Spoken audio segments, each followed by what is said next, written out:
So who am I? What makes me this? My name is Vicky. I live in Westcliff with my husband, my daughter, a dog with 2 cats and a guinea pig. It's a bit of a menagerie in this house. Business Compliance Solutions is my business. I've been running it for a year now, so I've just had my first birthday, which was very exciting. But the things that I offer are things that I've been doing for the last 30 years in different places. So I'm currently a British Gymnastics Welfare Officer, Administrator and Health and Safety Officer for Virtuosity Gymnastics Club in Rayleigh. British Gymnastics insists that their welfare officer is qualified, so I have to do a course every 3 years to keep up to date with that. I'm a qualified primary and early years teacher, but I ditched that after my daughter turned 3 because actually I needed to spend more time with her and less time on paperwork. I am an administrative secretary and trustee for a scout group, and I can never remember the name of it. It's either Chalkwell or Westcliff, and it's either the 2nd or the 6th. Somewhere along those lines, my daughter's guide things are probably muddled up there, but I do it. I'm also, and was mostly, the Administrator, Health and Safety Officer and Welfare Officer for the Julie Noble School of Performing Arts, and I did that up until August last year when she retired. I was a committee member and trustee of the Anxiety Society based in Southend, if you know them. I was that until last year, and then I took a break to do other things. I am the Data Protection and Processing Manager. I remain that for the Julie Noble School of Performing Arts for 7 years, even if the school itself no longer exists. I'm still overly responsible for making sure that that data was kept securely and not get to people it wasn't supposed to. And now 2 days a week, I provide administration support for Send the Right Message. So that's me. Okay, how did I learn risk assessments? 30 years ago, trainee teacher, fantastic. One of the first things you're told, you need to write a risk assessment. A what? Bit scary. Pre-internet. The internet didn't exist then. Google didn't exist then. So all we were given was a sheet and you had to fill it in. It was terrifying. Absolutely. I used to hate it. But what if I get it wrong? What might happen if I miss something? You'll find those questions appear a lot. I'm really lucky. I've had great mentors. I've done risk assessments for 30 odd years now, and I'm really confident. And it's one of those things I can just sit down and do and not have to think too hard about it. It just flows nicely. And I love sharing it with other people, which is why I've picked this to do for this presentation, so that you hopefully are not quite as scared as the thought is. Okay, first time to unmute yourself. Who did something risky today? Think about your morning. What have you done that's risky? I drove to work. Excellent. Did you crash into anything? Nope. Anyone get injured? Nope. Excellent. Anyone else? I made a cup of coffee. Oh, sorry. Talk at the same time. Sorry. Did I hear from Hannah you made a cup of coffee? I did. I made a cup of coffee, so I had to boil the kettle. Did you burn yourself? I did not, luckily. Excellent. Anyone else, or shall I skip on? I'll skip on. Okay, I'm going to pick up some really silly things. Keep yourself unmuted. What is risky about making yourself a hot drink? To burn yourself? Burning yourself. Breaking Electric shock. Electric shock. Spilling water on the floor and someone falling over. Brilliant. What about the next picture? What's risky? Burning yourself. Yeah, don't laugh. It's exactly that. You managed to take hot bread out of an electrical appliance and didn't burn yourself. Very important. You didn't What go about on that fire. one? Fall down the stairs. Fall downstairs, or in my case, I do a nice line in falling upstairs. Don't ask me how, but I've managed it on more than one occasion, and occasionally publicly. It's a bit scary. Here we go. It came by car. Extremely dangerous. I'm assuming you survived? No fatalities were caused? No, excellent. This is what we like to see. Anyone made their lunch yet? Oh, yeah. Anyone used a knife? Do you have all your digits still attached with you? Perfect. Nobody injured themselves. This is ideal. They are absolutely an exaggeration. I picked on the simplest things I could and then got you to think about all the worst things that were ever they're never likely to happen. but there is still a risk. So we all day, every day, we're making risk assessments. You know, you're not going to fill your kettle up with cold, like ice water, and then put it on. You're not going to make sure the kettle's wet before you put it on the electrical stand. It just doesn't happen. You are very sensible. Loads of risk. Most of them don't need recording. It's natural, it's everyday, it's common sense. But there are two things that always are what you're thinking of. What is the worst thing that could happen? So what the worst thing, I mean, they're clearly volcanic eruption. Not really great. Don't need that. Next question is, how likely is it to happen? And between those two, that is the entire nature of risk assessment. You're thinking what the worst that could happen is and how likely it is to happen. And then you're going to write down what you can do to reduce that risk even further. Interestingly, I had poor mental health a while ago, and we were talking about, I tend to catastrophize. So, you know, the world is ending. I was going into London to meet a group of friends, and I was really panicked at the train station. For me, the worst that could happen, I was getting on a train. What if I went in the wrong direction? And then you're like, hang on, for a start, I'm on the right platform, but also I can just get off the train, cross over and come back again. So it's interesting that the principles of risk pop up everywhere. So why are you writing it down? It's about describing the risks you're aware of, who might be affected them, and what measures you can put in place to reduce the level of risk. It shows that you're thinking what could go wrong and what you're going to do to minimise that. And then there's a bit mathsy, we get a bit of a matrix thing. So what's the worst that can happen? So if it is the absolute worst, if it's a fatality, that scores 5 on a risk assessment. If it's a severe injury, I'm talking broken limb, that kind of thing, that scores a 4. Lost time injury, you might need a day off work because you've sprained something. You would be, that's a 3. Minor injury, you might bump yourself, but you'll live. You know, it's almost like you say to children, there, put a paper towel on it, you'll be fine. And no injury, ideal. The next question is, how likely is it to happen? There we go. Hang on, I've just got to move you over my screen again. Remotely, it's never going to happen. Perfect. Unlikely, okay, might happen, but it's really quite low scoring. It's likely. It's very likely, or it's certain. So if you were doing an activity where it was certain there was going to be a fatality, you wouldn't do it because it comes out as too high. So here's my matrix, and it comes out in how, I love this because it comes out in colour. So you can work out what the risk rating is. So if something has scored in the high, then you're going to need to put a whole lot of extra things in place to bring it down to at least yellow. And if it goes into green, perfect. That's a really nice, and it means that when you look at that piece of paper from any distance, you can go, oh, that was risky. Let me check what that was, or actually, no, that's fine. I've still got to pay attention, but it's not likely to happen. There are many different standards for recording risk assessments. There's no perfect one. There is for me. This is mine. I like this one because it makes it really clear to me. So who's affected by the activity? What the hazards are? And you'll see some of these in a moment. What are the control measures already in place? What are you naturally going to do? Then you're looking at what the outcome is. So that's the fatality down to no injury. What the likelihood is it? It's never going to happen. It's certain to happen. And then you calculate the risk rating. If it's coming out in yellow, there's a good chance there's something else you're going to need to do to bring that risk down. Okay, I didn't invent this. I'm a great teacher. I magpie the best bits from everything. But this is my Goldilocks just right moment. There is a copy of that template on my website that you can download for free. The link's at the bottom, but I will also show it elsewhere. So I did a Google, right, let's see what mine is compared to everybody else's.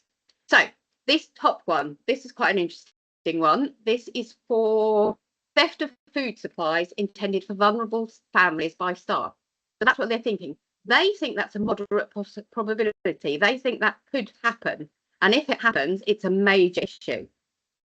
So these are the things they were doing. You're expecting that people may not deliver the food, steal the food, and then they're saying, okay, so each family receiving the food, you've got to sign for it, you've got to do this for it. So that's how they manage their risk.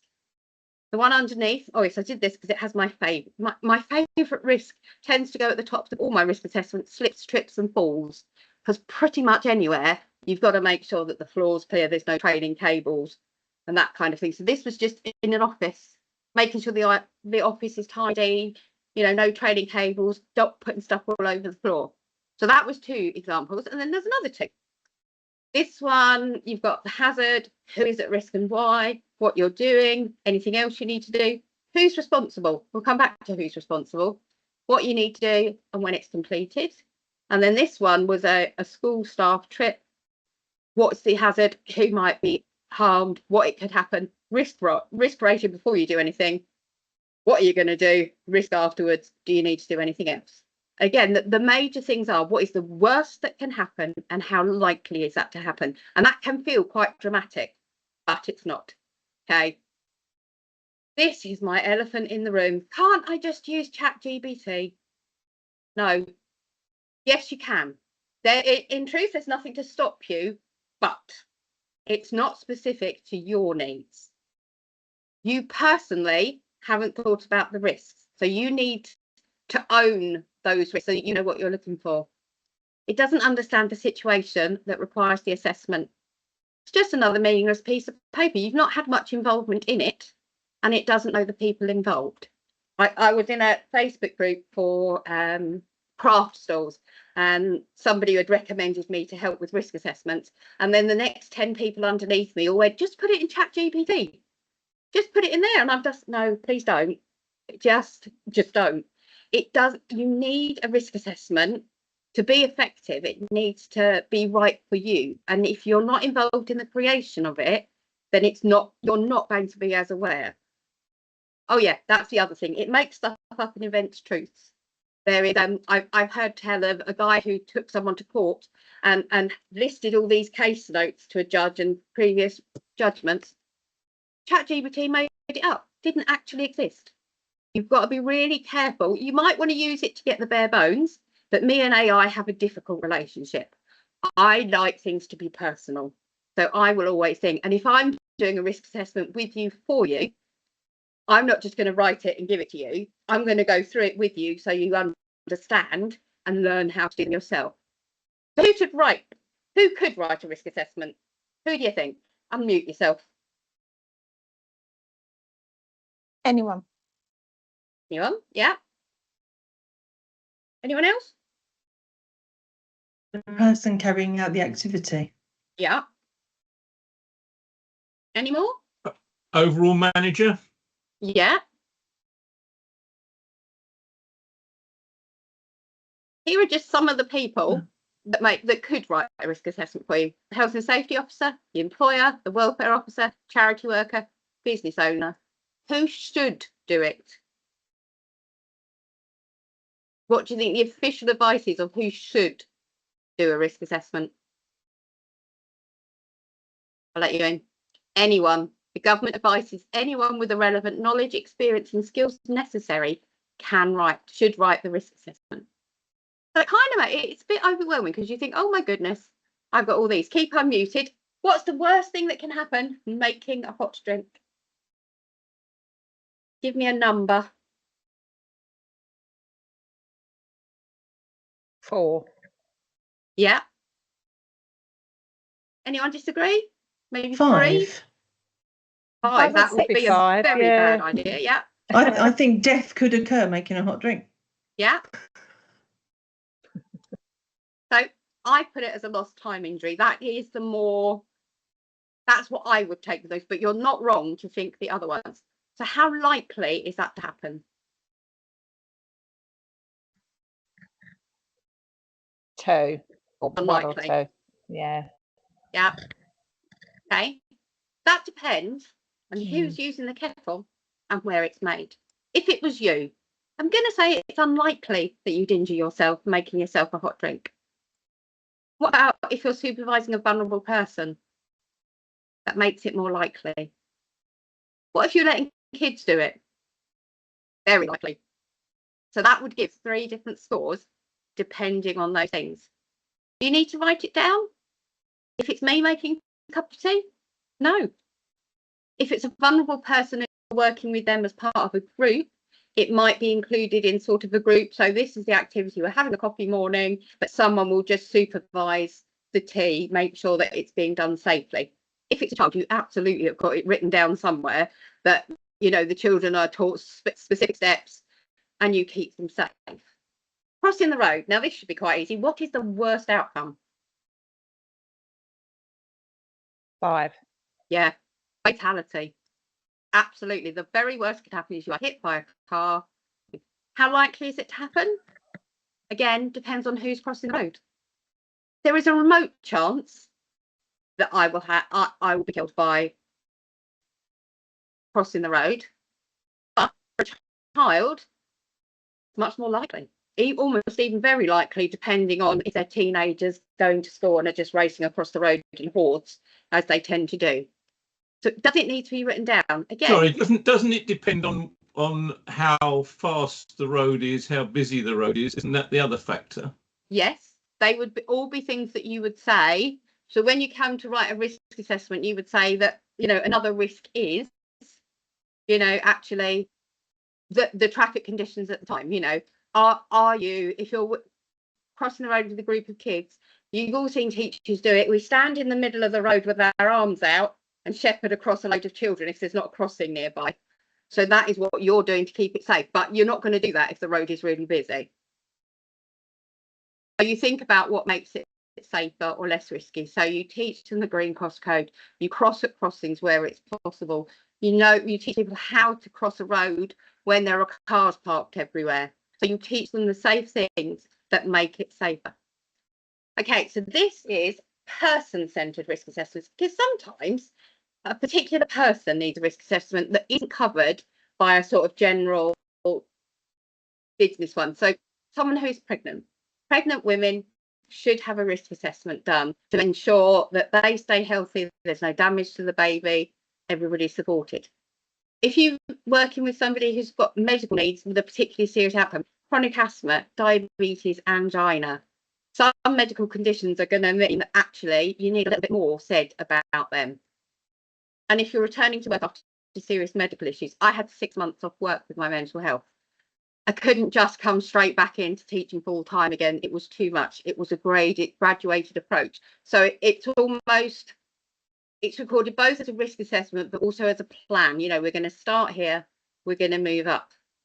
Does everything require a written risk assessment? Nope. Common sense. A lot. You need to trust yourself and trust the people that you're with, that they will think about the sensible things by themselves. And it doesn't always need to be in the same format. So I will show you in a couple of minutes a risk assessment, a different type of individual risk assessment that I did for things. So this is the scary bit. Judging risks, assessing risk is part of your own judgment. It does feel quite scary. What if I get it wrong? Certainly as a trainee teacher, I didn't see risks particularly. And then you're like, what if I get it wrong and someone really does hurt themselves badly? What happens? If I get this wrong, what will happen? If someone's asked you to write a risk assessment, they already trust you. They've already got a bit of faith in you, and you need to have a little bit of faith in yourself.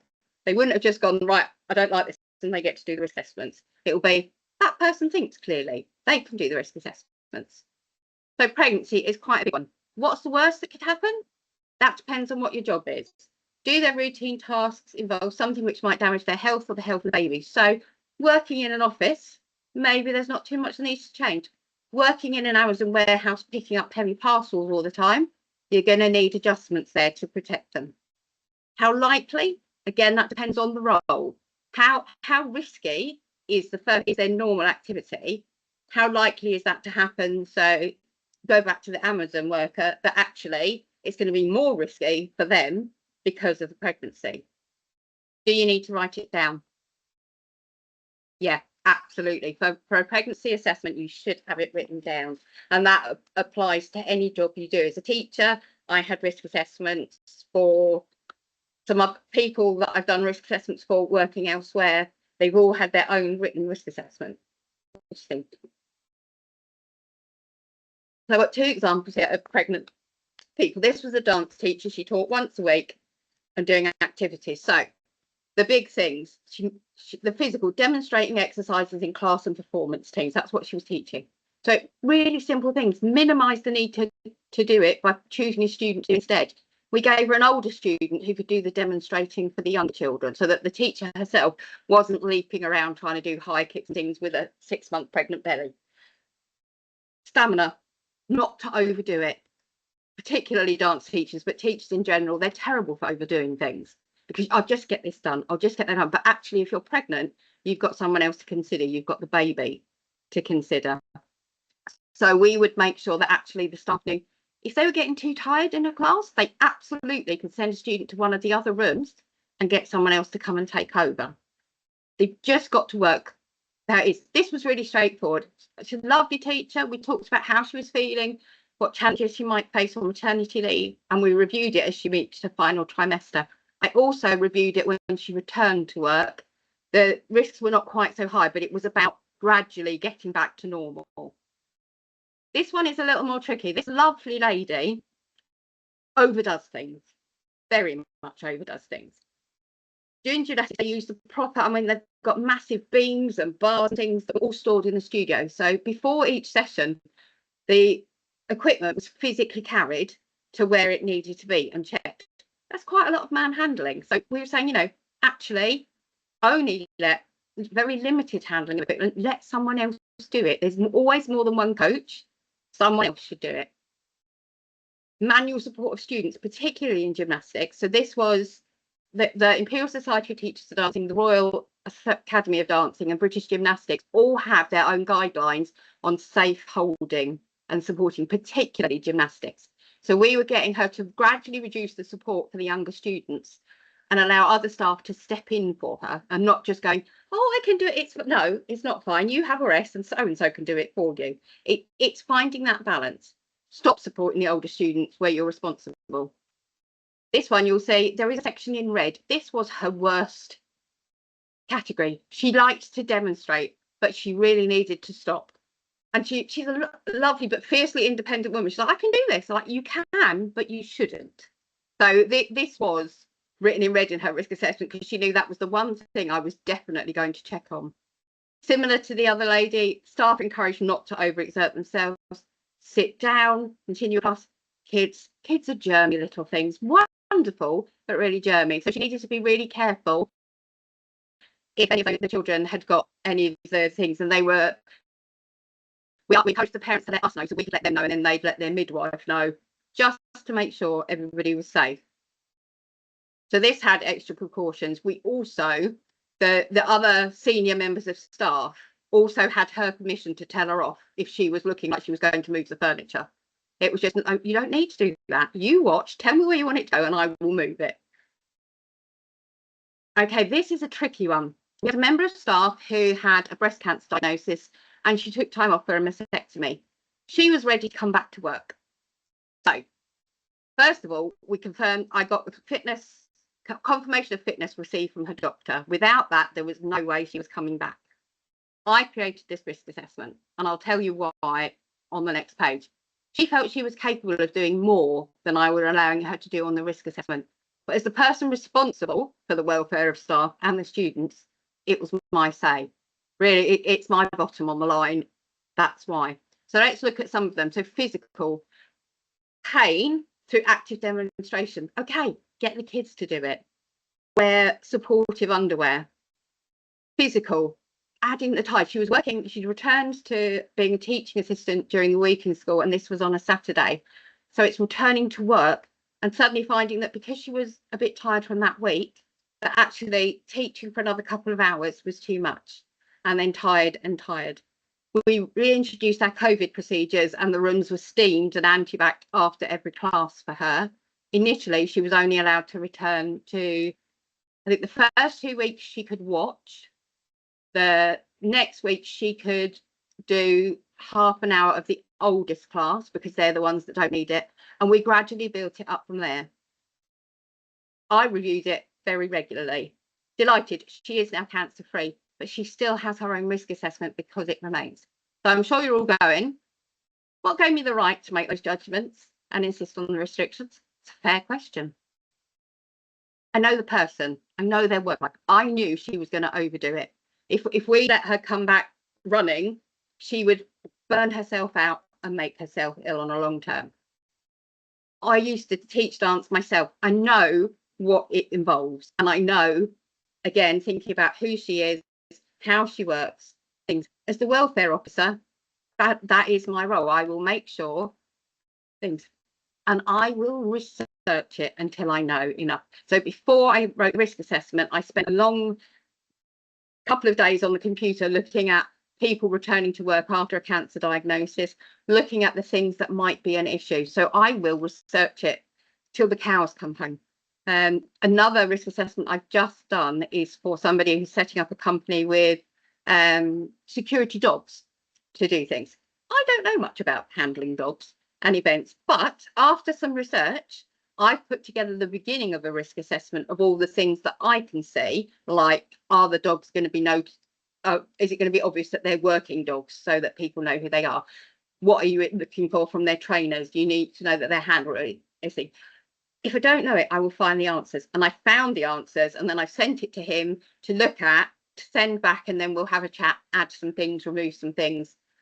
You just find the information you need. So scouts, these are my lovely little scouts. This is a risk assessment that goes on for a year. In fact, doesn't need renewing until the following year. There we go. Look at my top there. Slips, trips and falls. Kids always run around. It's basic things, common sense. Tuck the chairs in. Don't leave the cables trembling. Reminding the kids to pay attention. All those things. It's a low risk. It's a low outcome. The risk is small.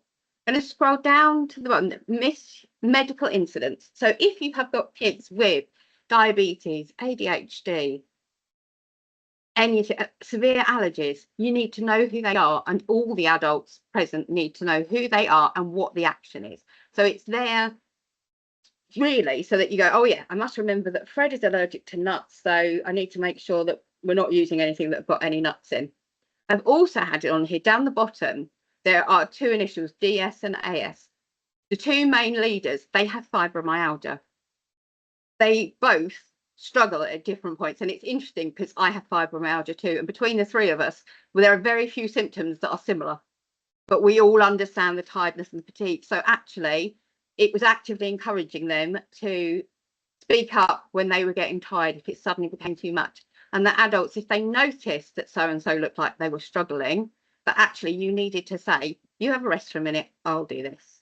So it's about just protecting everybody. Then we went to Belfairs Woods. And being kids, they're going to jump off the logs. Of course they are. Are we going to stop them? No. What we are going to do is make everyone aware that there will be lumps and bumps. It's part of the natural environment. If they want to jump off a log, you're not going to stop them. What you are going to say is, if you want to jump off a log, you need to make sure that the adult nearby knows. You need to make sure that where you're jumping is safe to land, and you need to make sure the log you're standing on isn't going to move. It's not stopping them doing it, but it's saying, if you've done all of this, then it's safe enough to jump and have fun. And you know, beavers are like 6, 7, 8. You know, they're young, they're having fun. Getting lost. If the kids do not stay with their adult, because we had a few strong-willed children. I was at the base camp, the visitor centre in Belfairs. So if anyone misbehaved badly, they were coming to me, because then they wouldn't be able to go wander off anywhere, because it would just be me and them. Not very exciting. Again, making sure they listen to anyone who might be injured because they just weren't paying attention. That means all the adults are supporting the kids to pay attention to whoever is speaking. That means standing next to them and giving them the stern teacher look, you know, or almost tapping them on the shoulder and going, you need to listen to this. Another thing for Belfairs Woods, animals. Loads of people walk their dogs. Loads of dogs are not on their leads. But what if we find one of the kids is terrified of dogs? What if they know that dog? Either way, the rule was you do not touch another animal. If an animal comes near you, you are to stand perfectly still until your adult tells you to do something. Just, it's almost, it is common sense. So this is a different kind of risk assessment. There is a lovely young little girl who's 3, has just joined a preschool gym class. This is her risk assessment. So she has Down syndrome, she's a visual learner. Important things are, I am a runner. If I can open a door, if it's left open, I will go through it. She has no sense of danger. There's already a generic risk assessment in place for that class. So the preschool class, these are things, but you needed to know this extra stuff about this girl so that there was always someone between her and the door. She had her first session. She loved it. The coach was really happy. It had a picture of her on it so that you could literally say, it was, my name is, but I like to be called. So then you could easily, if anyone else took over that class, you could literally go, look, this is her. This is what you need to pay attention to. I think I highlighted that I'm a runner, just so that we knew that if the door was open, someone should be holding her hand. Okay. A risk assessment is not a get out of jail free card. It's not intended to ruin childhood by banning fun activities. I had a conversation with people because I was saying I was doing a risk assessment for Belfairs Woods. I'm not ruining it. I'm just saying be a bit more careful. It's not a license to do extremely high risk activities without appropriate safety procedures or equipment. It doesn't guarantee nothing will go wrong. And it doesn't give you complete protection from legal liabilities. A couple of months ago, scouting was in the bad books, was in the press. A teenager, they were on a mountain, like hilly type climb. They didn't know this child was with them. So he was a teenage boy. The group he'd wandered off with was not a group that he should have been in, and everybody assumed he was with the other group. They were doing two different things. The boy wandered off, fell, I think, and died. It was a fatality. There was no risk assessment in place. There absolutely should have been a risk assessment in place. So they got into a lot of trouble, and it cost them a lot. It's about thinking about what could go wrong, and almost you're thinking if it's highly unlikely. So I wouldn't say with making a hot drink that that's going to be a fatality. That wouldn't be my worst for that. Just because common sense says people who are using a kettle have got some awareness around them. Okay, we're near the end. We're almost ready for questions. You've thought about the risk assessment. Brilliant. You've written it down. Even better. You've shared it with others. No point writing it just to keep it to yourself. Who's responsible for implementing the plans? You are.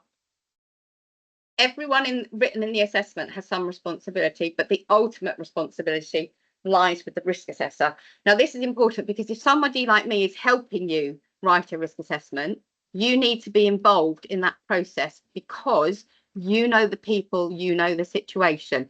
We might be assessing another walk in the woods, and then you're going to go, oh, Sarah is going to run for the hills because she always does.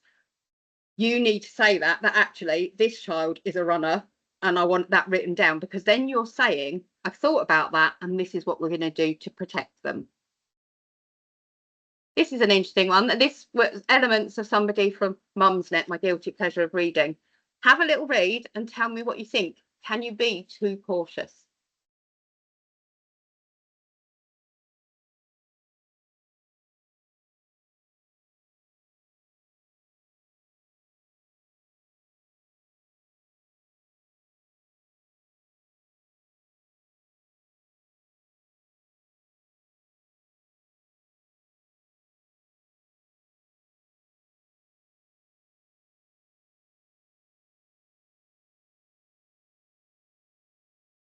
It's tricky.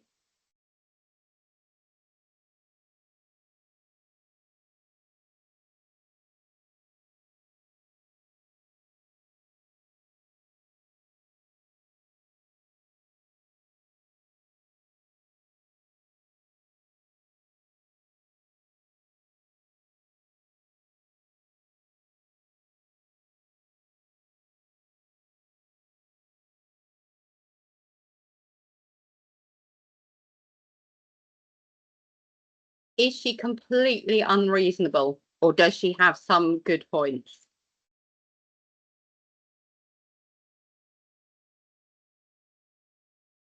I think she has some good points. But maybe it's the way she's saying it that needs changing. I think you're right. I think there are some things I would be quite offended if my husband said, be careful when you carry the baby up the stairs. You're doing nothing but protecting this thing, thinking, God, let's hope I don't drop her. It happens. But some of the things, I wouldn't want my 2-year-old running around on a No. pavement. They need to be holding somebody's hand or be on reins or be in a buggy. But it's interesting because there is a lot she says is reasonable, but there's also a lot of overprotective. It's too much. It just happens. I was coming across it. I was like, actually, that's really handy when I talk about risk assessments. And again, some of it is subjective. For me, something might be more risky than you think. And that's what makes risk assessments work. It's because you know the situation. You know what is likely to happen. Where isn't it? Too much. Okay. So I've had a busy summer. I went to see Starlight Express. Fantastic show. Absolutely awesome. There was an incredible amount of safety being demonstrated. Not only did they have pyrotechnics, but for most of the show, they're skating around the audience on racetrack and not going slowly either, and doing all kinds of tricks. It was amazing to watch that there were ushers and people checking it every single moment that they would check. They'd move somebody's hand if they were leaning on something. It was brilliant. I also went to the London Coliseum. I went to see The Great Gatsby with my daughter. She's a bit of a theatre buff. I had my walking stick because I was struggling. I went to go in up the 2 little steps and I was literally shepherded towards the slope on the way in and on the way out. They were like, no, come this way, come this, so that I didn't. So they had done a risk assessment in their head that actually, if you're walking with a stick, I'm going to put you on a ramp. I don't want to risk you falling. I wasn't offended, but it's interesting to see that their immediate reaction was, okay, we're going to move you to the ramp. It'll be easier for you. And then did anyone see Circus Fantasia over the summer? It was awesome.